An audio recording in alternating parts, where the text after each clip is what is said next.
We've been following the story because we can't resist of the Canadian shop teacher, a dude who's been pulling the kids in his class into his sexual fetish. He showed up in class wearing Z-cup prosthetic breasts. And because Canada is a failed state, the school board took his side. Always on the pervert side in Canada.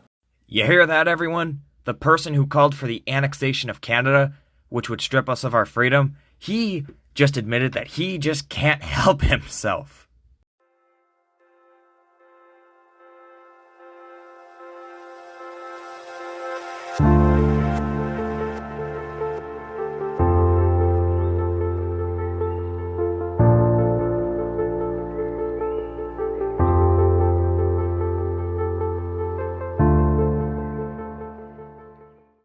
Welcome to Orange Wave, your source for everything related to the NDP.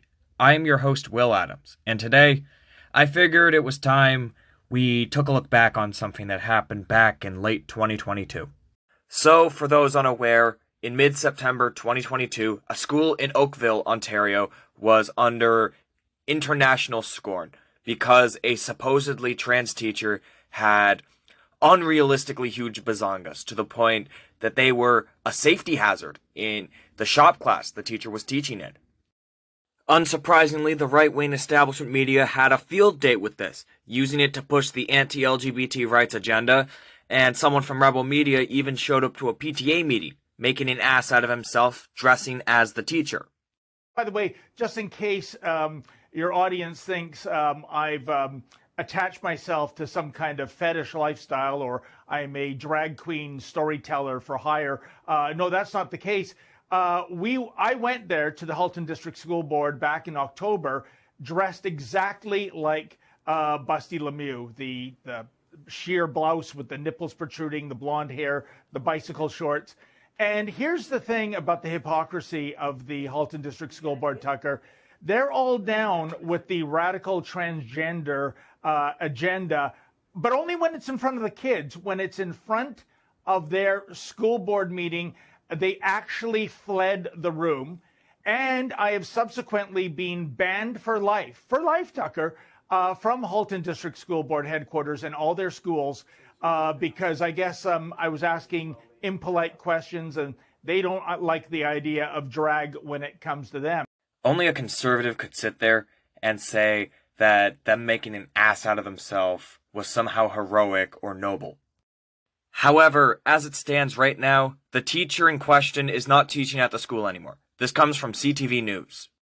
A teacher at the center of a controversy over images that appear to show them wearing large prosthetic breasts in the classroom is no longer on an active assignment but remains employed by the board. A spokesperson for the Halton District School Board confirmed the news on Thursday. The spokesperson, however, refused to say when the teacher's assignment at Oakville Trafalgar High School came to an end, calling it a, quote, personal matter. While not currently on an active assignment, the teacher remains employed with the HDSB. We continue to support the teacher in partnership with OSSTF, Heather Francis said. Photos of the employee inside Oakville Trafalgar High School were first shared online in September and quickly went viral, later making international headlines and becoming fodder for Fox News host Tucker Carlson. The Halton District School Board initially said that it would be a, quote, liability to impose a dress code amid public criticism, but then pivoted and asked staff to draft a, quote, professionalism policy, which would include elements of a dress code. Education Minister Stephen Lecce also asked the Ontario College of Teachers to review professional conduct provisions to ensure, quote, the highest standards of professionalism in front of our kids. All this comes after there were protests from the same sort of people who attended the siege in Ottawa not that long before, where, of course, they could not drop partisan politics from this matter for 5 seconds, as they also had to shoehorn in other right-wing fear ideologies, and they attacked and harassed CHCH News journalists, which I am about to play a clip of right now. So we're here to protect our children. This is not okay what's going on. This is too far. Why are you letting them sexualize our children? Why is the media here? Why are the media here? There's the people talking. Buddy, you're going to get arrested in 2 seconds, man, with that sign, because you're causing a disturbance. You're about to get arrested for causing a disturbance. We're here protesting lawfully. Over there! That's where you find out what's going on. You don't need to get that close. Just go over there instead of listening to that guy. Fake news. It's all fake news. Fake news. Get out of here. We don't want you here. Touch me. We don't want you here, man. Get out of here. If you stay here, the next place I go is CH News, and I'll bring everybody, and I'll block your parking lot. You understand? Like you guys keep saying there, I'm just going to stay in front of you. If you guys keep showing fake news for Trudeau, you're going to pay for it through lawsuits. Why would you bother? We love you guys. Why don't you love us? You tell all the parents that the vaccine is not safe and it is not effective, and children everywhere are coming up with myocarditis. See how this is legal? See how they're not removing us? It's going to come to CH News. We all know it's not safe. We all know it's not effective. This whole story has what I would like to refer to as the libs of TikTok effect, because when a group cries wolf for long enough, you start to believe that literally everything they say is a lie. And this story has that in droves. I knew that something was up the exact moment I opened Twitter and first heard about this. I knew that they weren't telling the full story. There was just too many holes in it. And seeing these so-called journalists attack a school board in bad faith gave me more questions than answers. Unsurprisingly, however, as it turned out, the entire thing was an elaborate lie bigger than those prosthetic tits were. The teacher, in fact, is actually a conservative radical himself, who was sexist and spread right-wing nonsense in class and talked about how he disagreed with gender-neutral washrooms and such. He was pissed off about the fact that the board was relocating him.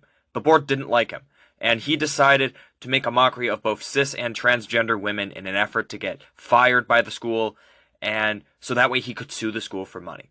And this comes from an anonymous user on 4chan who posted the following not even a few days after. This reads, "I'm a student at OTHS, and I can guarantee you guys that he's 100% trolling. This teacher is hated by the school staff for never embracing woke culture. Plus, he used to say funny as hell sexist comments every now and then during classes. He is about to be transferred to another province and they cannot fire him until then. So, coming out as a bizarre, quote, trans was his ultimate fuck you to the leftist principal and school board, because even knowing he's 100% lying, the school has no option but to support him against angry parents. It's hilarious." Now that is quite a development right there. It was posted on the 24th of September 2022, around the time this would have started. So with that being said, I'm sure you're wondering, why didn't that enter the news cycle? Something like this is easily found if you talk to people in the background, such as school staff. So what gives? It's hard to believe this is happening, but we're sad to tell you it's not just happening in Canada. You see versions of it everywhere, including in this country. And to be clear, what this is, children being used as props in the sexual fantasies of adults. Children being used as props in the sexual fantasies of adults. Are you okay with that? Is any normal person okay with that? It's completely wrong. It's utterly outside the bounds of what's acceptable. What you're seeing is a society that hates children. You would have to hate children in order to sexualize them, because sexualizing children screws them up for life. Ask anyone to whom it's happened. Period. No one should put up with this. No parent should put up with this for 1 second, no matter what the law says. Your duty, your moral duty, is to defend your children. This is an attack on your children, and you should fight back. Enter the conservative media who, instead of reporting the facts of the situation, doing a background check so that way they could get the most accurate information, instead decided to push a baseless conspiracy theory. The right-wing establishment media has been using this incident as a good example of the supposed dangers of so-called gender ideology, and have used it as proof that trans people are somehow all bad.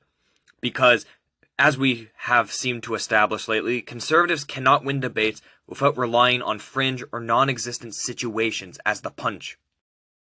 They decided to equate this to their drag queen panic that they made up, even though they would have found out that this was a complete ruse if they had done their job, which is to report facts.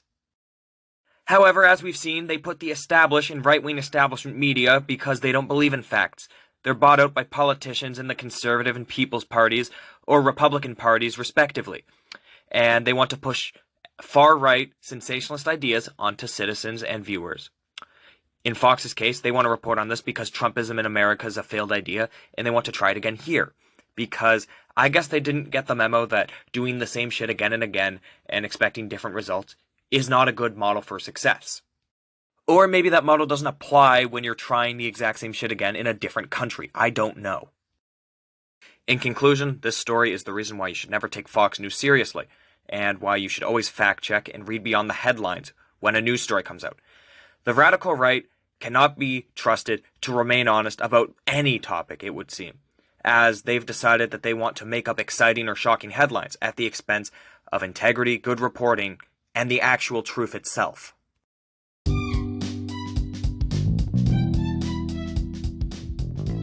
Thank you for listening to this episode of Orange Wave. I am your host, Will Adams. I hope you have an amazing day, and remember, Jugmeat Scene loves you.